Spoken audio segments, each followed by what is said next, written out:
হাসিবিনি হিসাবাই ইয়াসিরা। বড় সুন্দর করে নজরুল এটাকে গান বানিয়েছেন, গজল বানিয়েছেন। রোজ হাসরে আল্লাহ আমার করোনা বিচার, আল্লাহ করোনা বিচার। রোজ হাসরে আল্লাহ আমার করোনা বিচার, আল্লাহ বিচার চাহে না তব দয়া চাহে গুনাহগার, আল্লাহ। আমরা নামাজ পড়বো না? আল্লাহ কবুল করুক।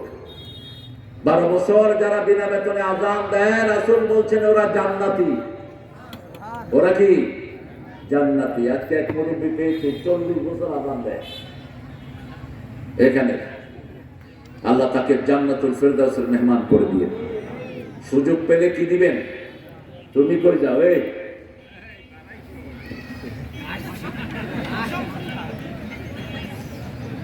গদমালি বেঁচে গেলা শুধু অস্ত্র নিয়ে বসে নেই তাই। সব নবীরা খুতবার সময় কি ব্যবহার করতেন? লাঠি। কি ব্যবহার করতেন? মূসার লাঠি ছিল জীবন্ত। মূসা লাঠি ছেড়ে দিতেন, লাঠি দৌড় মারত, লাঠি পাতা পেড়ে আনত, লাঠি বাঘকে তাড়ায়া নিয়ে জঙ্গলে ঢুকায় দিতেন। মূসার লাঠি মাটিতে দাবায়া দিতেন, 12 নলে পানি বের হতো। কত নলে? নরমাল লাঠি মনে করেন না, এটা ছিল আদম আলাইহিস সালামের মেসওয়াক। কার মেসওয়াক? আদম আলাইহিস সালামের মেসওয়াক। এই লাঠি ঘুরতে ঘুরতে আসছে শুআয়ব আলাইহিস সালামের কাছে। শুআয়ব আলাইহিস সালাম হলেন ইব্রাহিম আলাইহিস সালামের আত্মীয়। শুআয়ব আলাইহিস সালামের ঘর থেকে এই লাঠি মূসার হাতে দান করেছেন কে? আল্লাহ। এটা হলো যৌতুক। এটা কি? যৌতুক। যদি শ্বশুরের বাড়ি থেকে কিছু নিতে চান, কি নিবেন? লাঠি নিবেন। নবী সুন্নাত। কি লাঠি? জীবন্ত লাঠি। এরকম লাঠি আর দুনিয়াতে কেউ পাবে না। এই লাঠি দিয়ে তিনি বাড়ি মেরেছেন, লোহিত সাগরে 12টা রাস্তা হয়ে গেছে। সুবহানাল্লাহ। কি বরকতি লাঠি এটা! কারণ এটার ব্যাপারে প্রশ্ন করেছেন কে? আল্লাহ প্রশ্ন করেছেন, আমা তিলকা বিয়ামিনিকা ইয়া মূসা। হে মূসা, what are you holding in your right hand? তোমার ডান হাতে এটা কি? হিয়া আসায়া আতাওয়াক্কাউ আলাইহা ওয়া হুশু বিহা আলা গনামি ওয়া লিয়া ফিহা Marib Ukhra. ইস্তি I lay on it. এটা লাঠি, আমি এটার উপর ভর দেই, ছাগলের পাতা পাড়ি। এটার আরো বহু কাজ আছে। লাঠি আছে যেখানে গুটাগুটি সেখানে, লাঠি আছে যেখানে। মুরব্বীর হাতে লাঠি থাকলে কিন্তু পোলাপান আশেপাশে যায় না, কয় দিব লাঠি দিয়ে। আর মানুষের হাতে লাঠি থাকলে কুত্তাও পাশে আসে না। কুত্তা বুঝে আর কিছু না হলে আমার কি করবো? ডায়াবেটিস রোগীদের হাতে লাঠি নিয়ে হাঁটতে হয়, যারা ফজর পড়ে না। আর যারা ফজর পড়ে এদের লাঠি নিয়ে হাঁটতে হয় না, কুত্তা এদেরকে পাহারা দেয়। আপনার খেয়াল করবেন, মসজিদ থেকে যারা বের হয় এদেরকে কখনো কুত্তা ধাওয়ায় না। যেগুলো ফজর পড়ে না, ডায়াবেটিসের জন্য সকালে বের হয়, এগুলোকে কুত্তা নিয়ে ছোটে। কত নামাজ ছাড়া বেরোলি কেন? কুত্তাও এদেরকে দেখতে চায় না। এটা আমি আর জসিমউদ্দিন রহমানের নাম শুনছেন তো? 13টা বছর আল্লাহর এই ওলিকে তারা নির্জন স্থানে রেখেছে, আয়না ঘরে রেখেছে। 13 বছর জসিমউদ্দিন রহমান শেখুল হাদিস, অনেক বড় আলেম। সে প্রথম বেরিয়ে বরিশালে একটা মসজিদে খুতবা নেয়। তো সেই মসজিদে আমাকে নিয়ে যায়। ওয়াজের পরে 2জন ফজরের নামাজ পড়ে 2জন, আমি সাইকেল চালাচ্ছি, ও পিছনে বসছে। তো কুত্তা 4-5টা আমাদেরকে পাহারা দিয়ে নিয়ে যাচ্ছে। এর মধ্যে ডায়াবেটিস রোগীরা বেরিয়েছে লাঠি নিয়ে। কুত্তা দিছে দৌড়ানি, ডায়াবেটিস রোগী এসে পড়ছে আমাদের সাইকেলের উপরে। এখন আমি বললাম, জসিম এটা কি হইলো? কি হইলো বুঝলেন নাই? এতক্ষণ কুত্তা আমাদেরকে পাহারা দিচ্ছে, আর যখন এরা বেনামাজিরা ডায়াবেটিস রোগীরা বেরোছে, কুত্তা দিচ্ছে দৌড়া দিয়ে। আমরা আল্লাহর প্রাণীদেরকে ভালোবাসবো, আল্লাহর প্রাণীরাও আল্লাহর বান্দাদেরকে চিনে। ঠিক না ঠিক?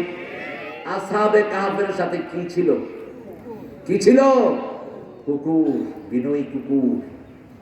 রাসূল সাল্লাল্লাহু আলাইহি ওয়াসাল্লামকে পাহারা দেওয়ার জন্য গারে সুরের মধ্যে ডিম পেড়েছিল কে? কবুতর। কে? মাকড়সা জাল বুনেছে। কে জাল বুনেছে? মাকড়সা। তার নামে একটা সূরা আছে না নাই? আল্লাহ রাব্বুল আলামিন বলছেন তানজিলুল কিতাব, কিতাবটা নাজিল করেছে কে? নাজিল করেছে মিনাল্লাহিল আজিজিল। আমি চিন্তা করি মানুষের সাহস কত বড়। জমিন কার? আকাশ, অক্সিজেন। সে আল্লাহর জমিনে থেকে আল্লাহর বিরুদ্ধে কাজ করেন কেমনে? আল্লাহর জমিনে থেকে কেমনে সুদ খাও?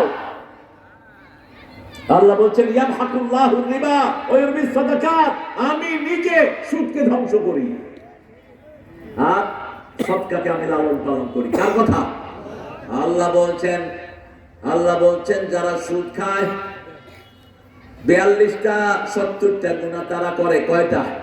70টা গুনাহ করে। সবচেয়ে সহজটা হলো নিজের মায়ের সাথে জিনা করা, আর সবচেয়ে বড়টা হলো আল্লাহর সাথে যুদ্ধ করা। আমার মাথায় ধরে না মানুষ কতটা দৃষ্টতা করতে হয়। মানুষ আল্লাহর জমিনে থাকে, আল্লাহর অক্সিজেন খায়, আল্লাহর দেয়া রিজিক খায়, এরপরে আল্লাহর বিরুদ্ধে দল করে বসে থাকে। আমরা আল্লাহর দল করবো তো? করবো তো? 5 ওয়াক্ত নামাজ পড়বো তো? দেখি কারা কারা একটু হাত তুলে দেখান তো বাবারা।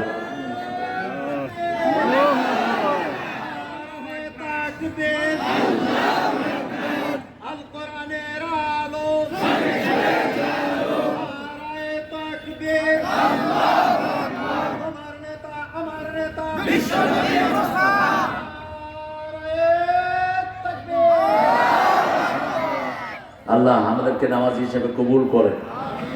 জিয়াউর রহমান নামাজ পড়তেন কি পড়তেন? ব্রিফকেসে কি পাওয়া গেছে? তোমার ব্রিফকেসে কি আছে? চেক করবেন। বিএনপি যদি 3টা আদর্শে থাকে, বিএনপি কে বাংলাদেশ থেকে মাইনাস করা কারো পক্ষেই সম্ভব। বাংলাদেশের সবচেয়ে বড় দল কোনটা? জনসমর্থন। এদের জনসমর্থনের কাছে বাংলাদেশে কোনো দল 3টা আদর্শ। প্রথম হলো নামাজ, প্রথম কি? 2 নম্বর বিসমিল্লাহ, 2 নম্বর কি? আর ভাঙা সুটকেসের ভিতরে থাকবে জায়নামাজ।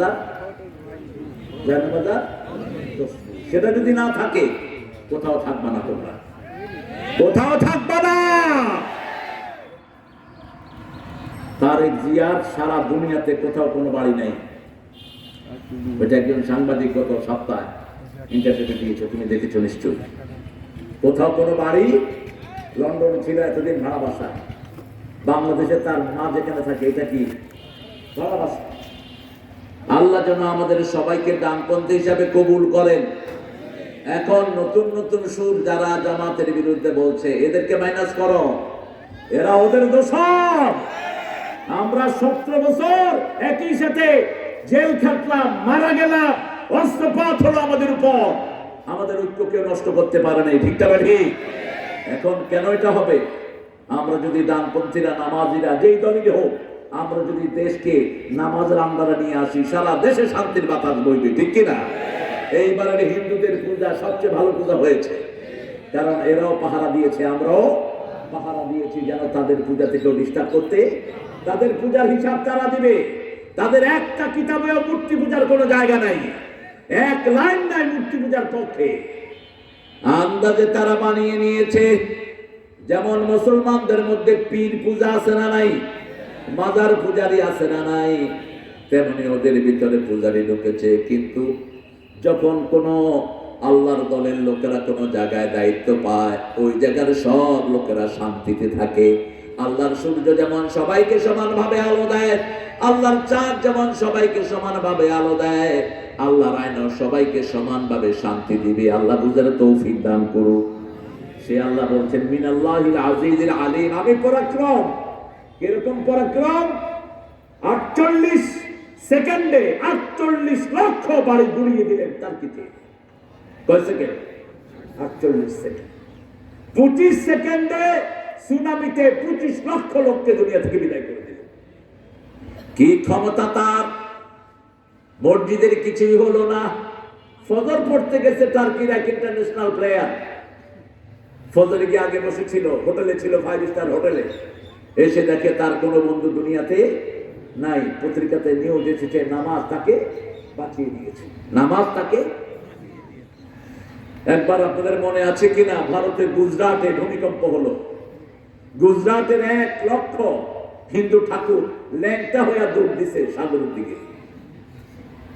ওরা তো নদী স্নান করতে যায়, গায়ে কোনো কাপড় থাকে না, কারণ কাপড় থাকলে তো কাপড়ের সাথে সব লেগে থাকবে। এই জন্য আগের মুশরিকরা যেমন কাবা তোয়াফ করতো কি করে, ল্যাংটা হয়ে কাবা তোয়াফ করতো, এরা সব ল্যাংটা হয়ে দৌড় দিছে। আমি বিবিসি দেখছিলাম, হঠাৎ করে দেখি যে শুধু পাশা আর পাশা। আমি বললাম কিরে এগুলো কি? পরে বিবিসির সাংবাদিক বলছে they don't want to lose any reward, that's why they have been taking all their belongings off. তারা কাপড়ের সাথে কোনো সোয়াব লেগে থাকতে চায় না, এই জন্য সব খুলে তারা তাদের সমুদ্র স্নানে গেছে। যখন কোথাও কোনো অপরাধ হয়, কেউ যদি বিরোধিতা না করে, সমস্ত জাতি গজবের উপযুক্ত হয়ে যায়। বিগত 17 বছর মূর্তি দিয়ে দেশ ভরেছে, একটা দল এটার বিরোধিতা করেছে, ঠিক না ঠিক? যখন ইসলাম বিরোধী কোনো আইন হয়েছে, আল্লামা সাইদি বিরোধিতা করেছে, ঠিক না ঠিক? বিরোধিতা করেছে সালাউদ্দিন কাদের চৌধুরী, করেছে মতিউর রহমান নিজামী। এই জন্য অল্প কিছু লোকের ফাঁসির বিনিময়ে দেশটা টিকে আছে, ঠিক না ঠিক?